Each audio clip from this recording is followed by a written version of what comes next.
Yesus Kristus, saya kembali menyapa Anda. Kiranya Anda selalu diberkati oleh Tuhan dengan luar biasa. Kali ini saya sampaikan firman Tuhan buat kita di dalam kitab Kejadian pasal yang ke-19 ayat yang ke-17. Demikianlah firman Tuhan saya bacakan buat kita semua.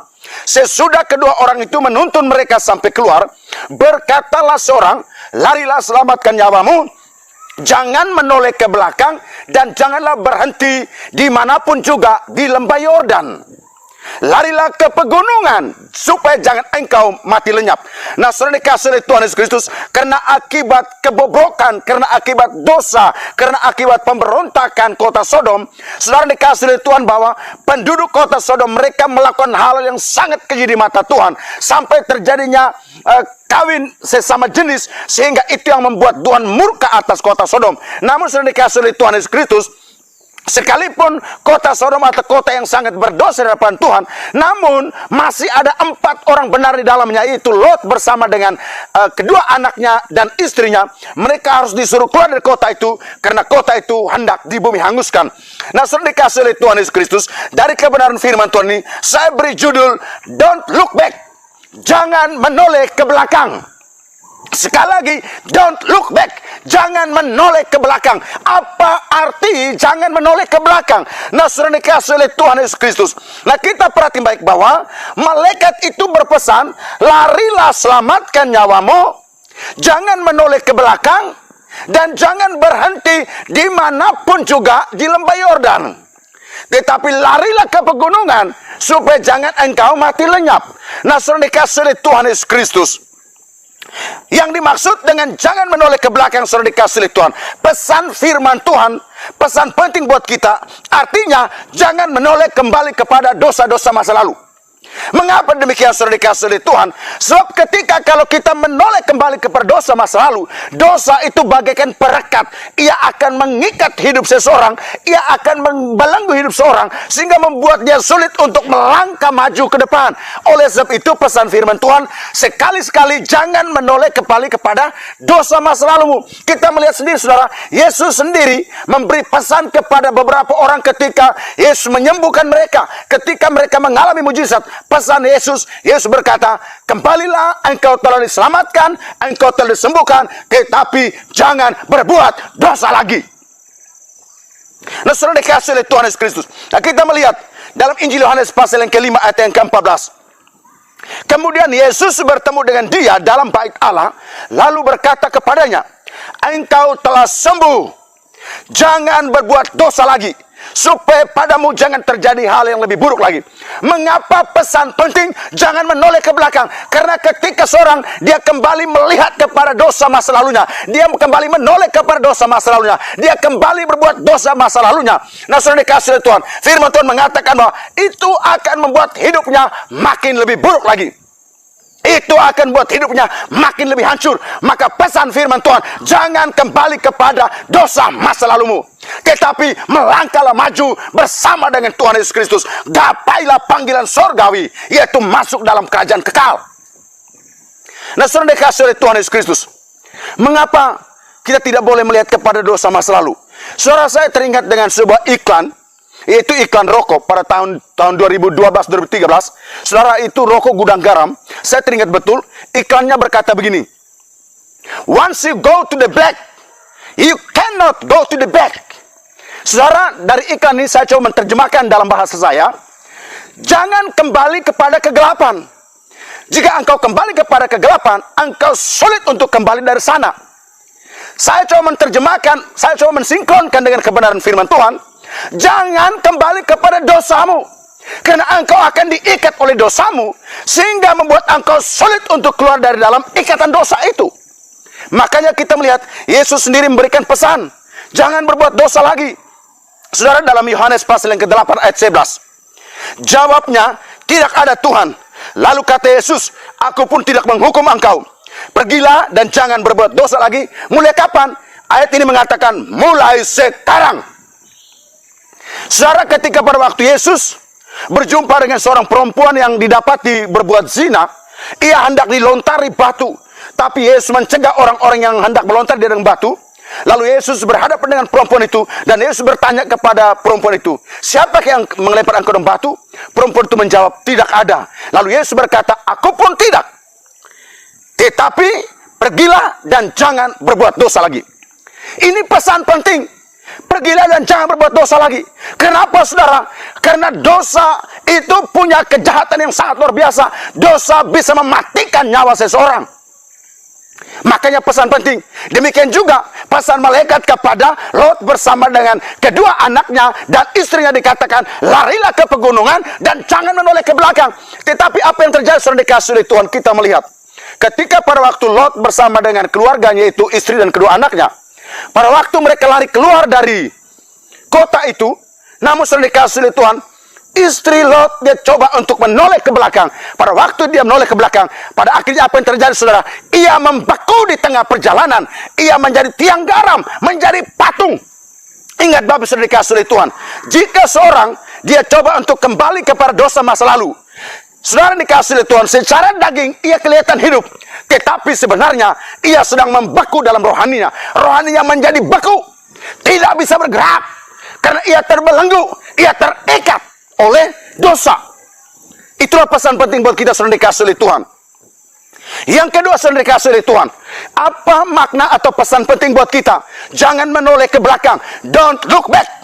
Yang kedua adalah, perhatikan saudara, jangan merasa senang dengan masa lalu dan berkata masa lalu lebih baik daripada masa sekarang. Ingat Bapak Ibu, saya jumpa ada beberapa orang berkata begini, kami dulu lebih baik daripada zaman sekarang. Hati-hati saudara dikasih oleh Tuhan Yesus Kristus. Setiap zaman itu beda. Zaman sekarang tidak bisa disamakan dengan zaman masa lalu. Zaman yang masa yang akan datang tidak bisa dibedakan, tidak bisa disamakan dengan zaman sekarang. Makanya saudara dikasih oleh Tuhan, jangan menoleh pada perbaik. Jangan senang dengan masa lalu dan berkata masa lalu lebih baik daripada masa sekarang. Kita melihat bangsa Israel dalam Keluaran pasal yang ke-16 ayat 1 sampai ayat yang ke-36. Ketika Tuhan ingin menyelamatkan mereka dari perbudakan sekian lamanya di Mesir.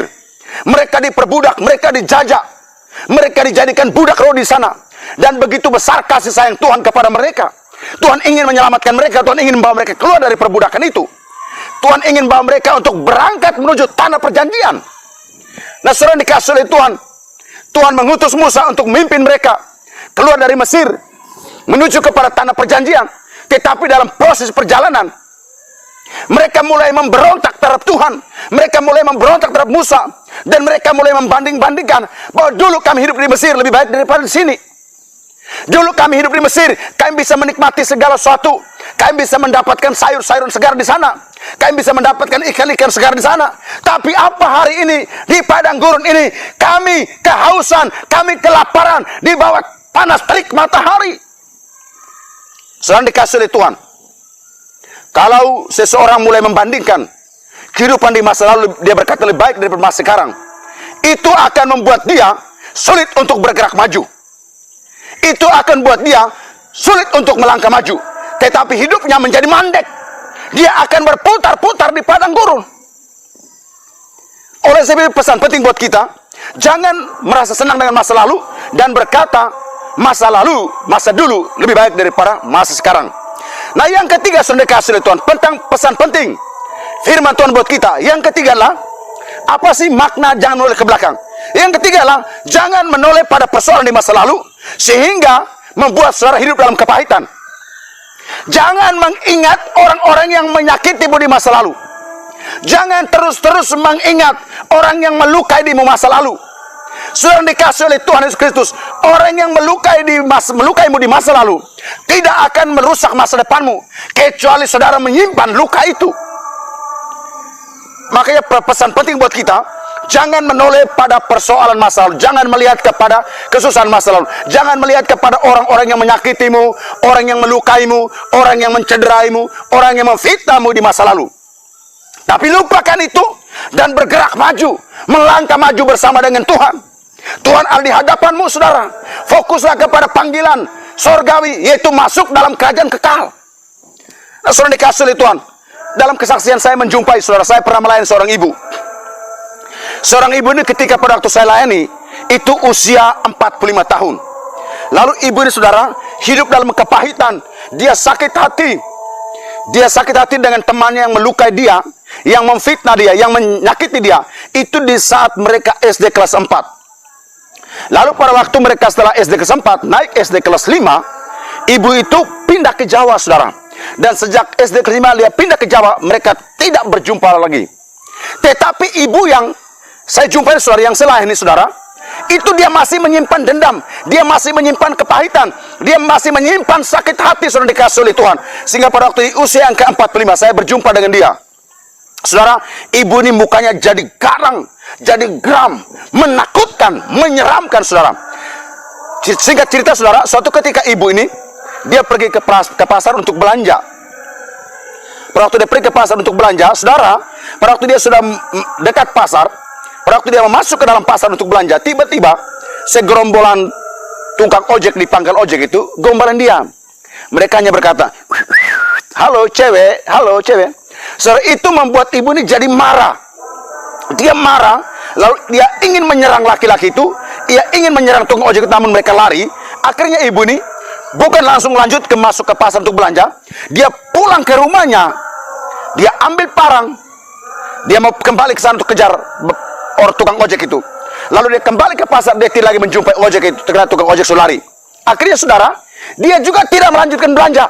Dia pulang ke rumah, lalu dia mulai marah sama suaminya, dia mulai kucak-kucak, dia obok-obok kepala suaminya, dia cakar-cakar suaminya. Lalu dia berkata, gara-gara kamu tidak menemani saya pergi belanja, saya digodain sama laki-laki, saya digodain sama pemuda tukang ojek itu, saudara. Akhirnya, saudara, suaminya berusaha mencoba untuk menenangkan dia. Suaminya berkata, ya udah lama istirahatlah, biarlah kan sudah itu mereka, biarlah saya yang masak. Istrinya berkata begini, masak apa? Saya belum belanja. Lalu suaminya berkata, jadi tadi mami bolak-balik 2 kali ke pasar itu belum belanja. Dia bilang, saya belum belanja, gara-gara laki itu.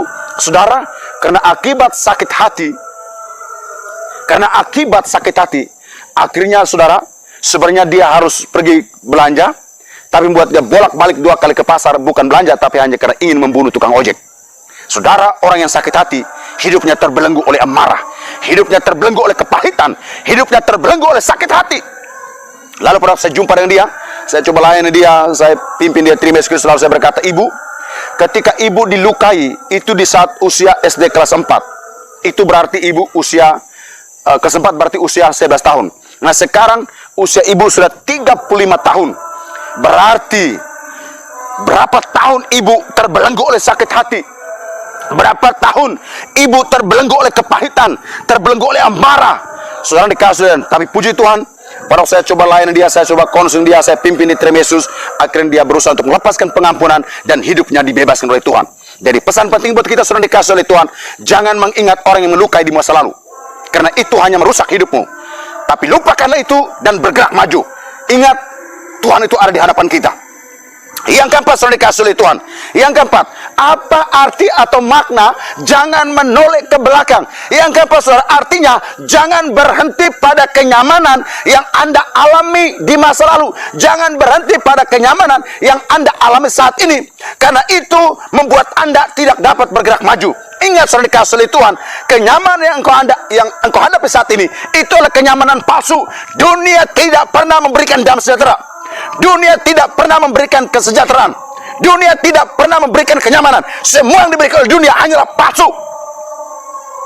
Oleh sebab itu, saudara dikasih oleh Tuhan, jangan merasa nyaman dengan situasi saat ini, tetapi keluar dari kenyamananmu dan bergerak melangkah maju. Kita melihat, saudara dikasih oleh Tuhan, Lot bersama istri dan kedua anaknya, mereka sudah nyaman di kota Sodom.